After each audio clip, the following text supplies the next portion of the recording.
What if your spouse is hiding cash and assets? What can you do? How do you know? Tune in as attorney Joseph Marra explains this complicated topic.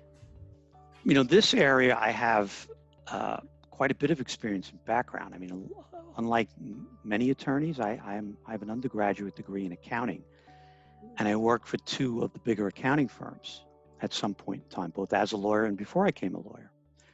So I can kind of analyze the financial position. And one thing that's good to do, if you can, is don't look at the income. Look at where the money's going. Try to look at the expenses, right? Because just because someone's getting cash doesn't mean they're necessarily spending it as cash. So they might run up their credit card bills. They might be putting money in their checking account. Right? But so you could tell by looking at their lifestyle also, because you're right. Some people are very good. They take the cash and they spend the cash. They never run it through the bank account. But, you know, if they're living a lavish lifestyle, for example, they bought a big house and have a big mortgage, and the money they earn, yeah, it's going in to pay the mortgage and the taxes. But now, okay, well, how are they buying their groceries? How are they doing their entertainment? How are they going on vacation? None of that's being run through the checking account. So obviously it's being done another way with cash.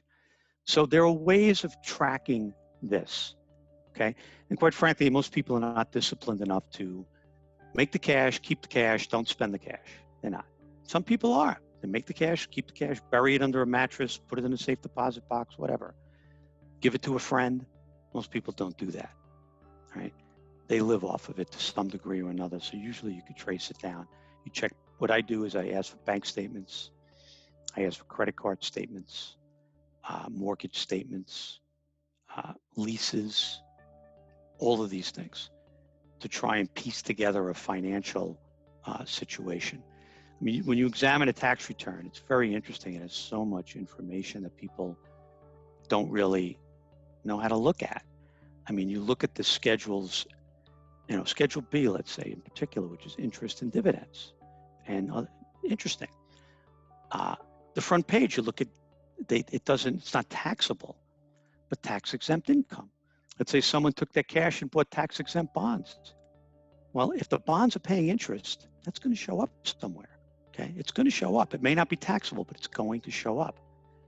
If they're really smart and they're taking the cash and throwing it in tax exempts that aren't paying anything, well, then it's going to be hard to track it down. But believe me, people generally don't go to those levels. Some people do, but most don't. They're making cash and they're keeping cash. They're living according to the lifestyle the cash is giving them. And there's ways of tracking that down.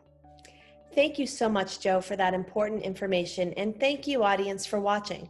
If you yourself or someone you know may have questions on this topic, please don't hesitate to pick up the phone and call the law offices of Joseph Marra. They are professional, friendly, and really great at looking at the pros and cons of your situation, coming up with a fantastic strategy, and giving you some options. We look forward to hearing from you soon.